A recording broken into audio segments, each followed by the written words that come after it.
উনি আদালতকে কিছু বলতে চেয়ে এই ভিডিও ফুটেজটা পাঠিয়েছেন। আপনার যদি অনুমতি থাকে তাহলে আমি মহামান্য আদালতকে এই ভিডিও ফুটেজটা দেখাতে চাই। I object my lord. আবার কেন ওই একই বিষয় নিয়ে বারবার কথা হচ্ছে, আমি তো সেটাই বুঝতে পারছি না। এতক্ষণে তো রায় শুনিয়ে দেওয়ার কথা my lord. Objection overrule. আপনি ভিডিওটা দেখাতে পারেন। Thank you madam.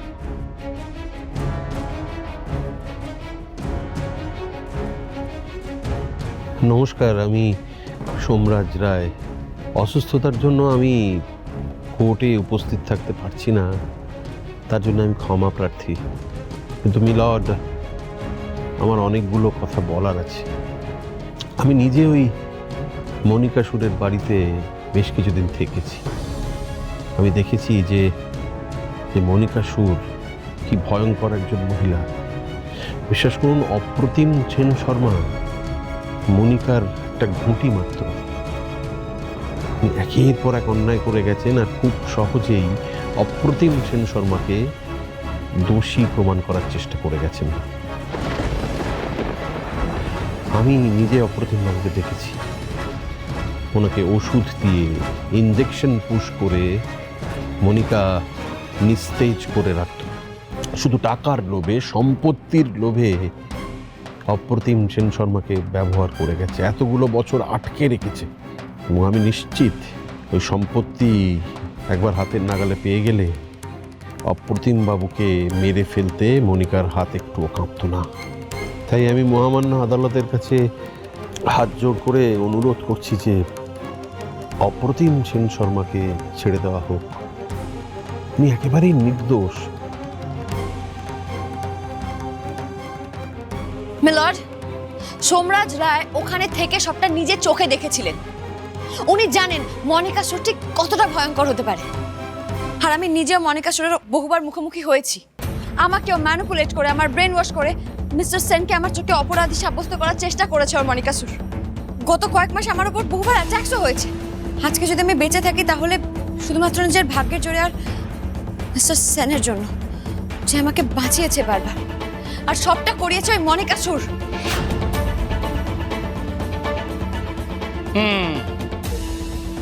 তাই এসব তো আপনার মুখের কথা মিস প্রিয়দর্শিনী মিত্র। কোনো প্রমাণ আছে আপনার কাছে? আছে? নেই।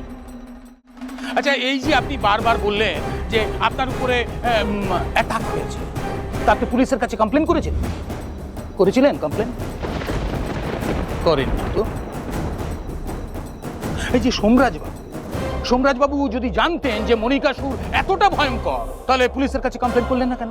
তার মানে মাইলর্ড, সম্পত্তির লোভ ওনারও ছিল।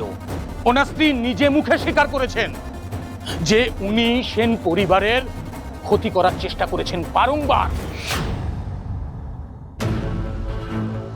এখানে মনিকা সুর কতটা ভয়ঙ্কর, কতটা খারাপ, সেটা বিচার্য নয়। 10ই অক্টোবর 2000 সালে যে খুন হয়েছে, সেই খুনের মীমাংসা এখানে হয়ে গেছে। তাই আমাদের মনে হয় চূড়ান্ত রায় জানার সময় হয়ে গেছে মাই লর্ড। মীমাংসা এখনো হয়নি। এখন অবধি কেউ দোষী সাব্যস্ত হয়নি। সব প্রমাণ আমাদের বোঝাচ্ছে যে আসল অপরাধী অপ্রতিম সেন শর্মা।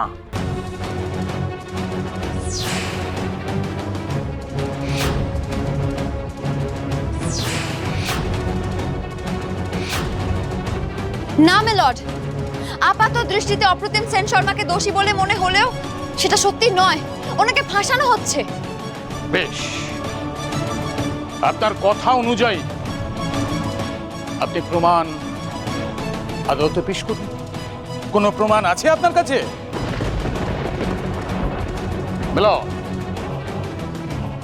মিস প্রিয়দর্শিনী মিত্র চুপ করে থাকাই প্রমাণ করে দিচ্ছে ওনার কথা যে ঠিক, সেটা প্রমাণ করার মতো কোনো প্রমাণ ওনার কাছে নেই। এনারা নিজেদের মতন করে গল্প সাজিয়ে আদালতের মহামূল্যবান সময় নষ্ট করছে। লাঞ্চ ব্রেকের পরে আমাদের সাবমিট করা প্রমাণ, সাক্ষ্য এবং প্রিয়দর্শিনী মিত্রের বয়ানের উপর ভিত্তি করে চূড়ান্ত রায় জানার কথা। আমার মনে হয় আমাদের সেদিকেই এগোনো উচিত। হ্যাঁ, আমার কাছে যা প্রমাণ আছে তাই দিয়ে মামলার রায় হবে।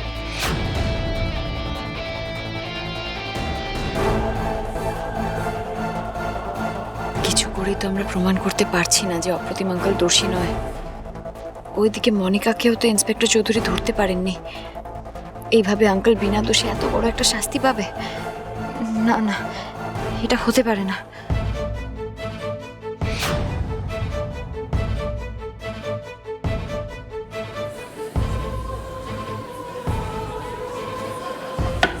Order order.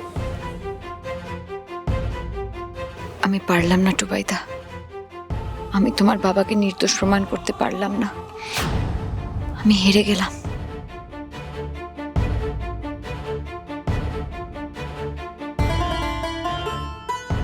সমস্ত প্রমাণ, সাক্ষী এবং প্রত্যক্ষদর্শীদের বয়ানের উপর ভিত্তি করে এই আদালত অপ্রতিম সেন শর্মাকে ব্রিজেশ মিত্র এবং সুভদ্রা মিত্র হত্যা মামলায় দোষী সাব্যস্ত।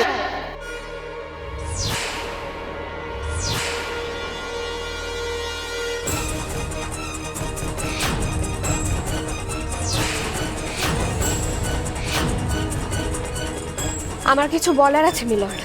দিদি, দিদি এখানে কি করছে? এখানে কেনই বা এলো দিদি? আমি জানি না। আর দিদি এই কেস নিয়ে কি বলবে? দিদি তো কিছু জানে না, দিদি তো কিছু মনেই নেই। বাড়িতে তো ছোট বৌমা ছাড়া কেউ নেই। রুষা এখানে এলো কি করে? কি হয়েছে ওর? কি এরকম দেখাচ্ছে কেন রে? আপনার যা বলার আপনি কাঠগড়ায় এসে বলুন।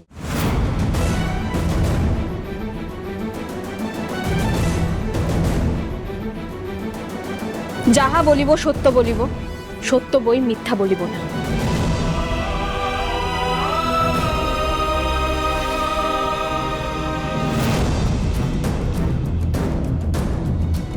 মিস্টার অপ্রতিম সেন শর্মা নির্দোষ মাই লর্ড। উনি ব্রিজেশ মিত্র আর সুভদ্রা মিত্রর খুন করেননি।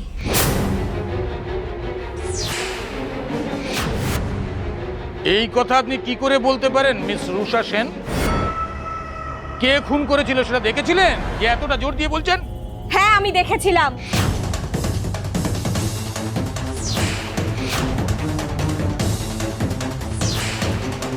না, আমি রুষা সেন নই। আমার আসল পরিচয় হলো আমি সুদর্শনী মিত্র।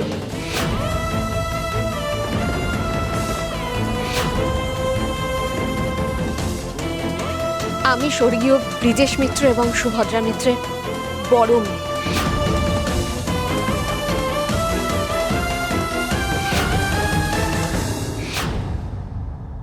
প্রিয়দর্শিনী মিত্রর দিদি আমি।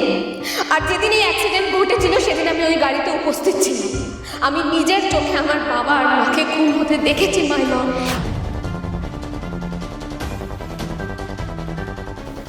দিদির স্মৃতি, দিদির স্মৃতি ফিরে এসেছে টুবাইদা।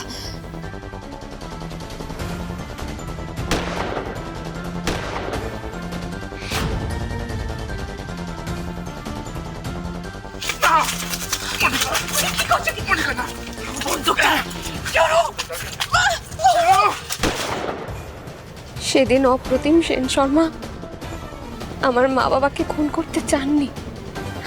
আমি নিজের চোখে দেখেছি মনিকা সুর একের পর এক গুলি চালিয়ে আমার বাবা মাকে খুন করেছিল। বাবা মাকে বাঁচাতে অপ্রতিম আঙ্কেল মনিকার হাত থেকে বন্দুকটা কেড়ে নিয়েছিল। ব্রিজেশ মিত্র আর সুভদ্রা মিত্রের খুনি অপ্রতিম সেন শর্মা নয় মাই লর্ড।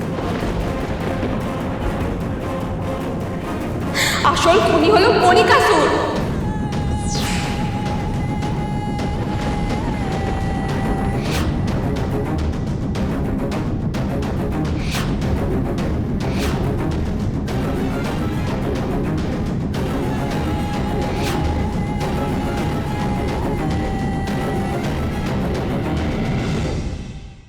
ভগবান আমার কাছ থেকে আমার বাবা মা বোনকে কেড়ে নিয়েছে ঠিকই, কিন্তু তবু তো একটা ভাই দিয়েছে।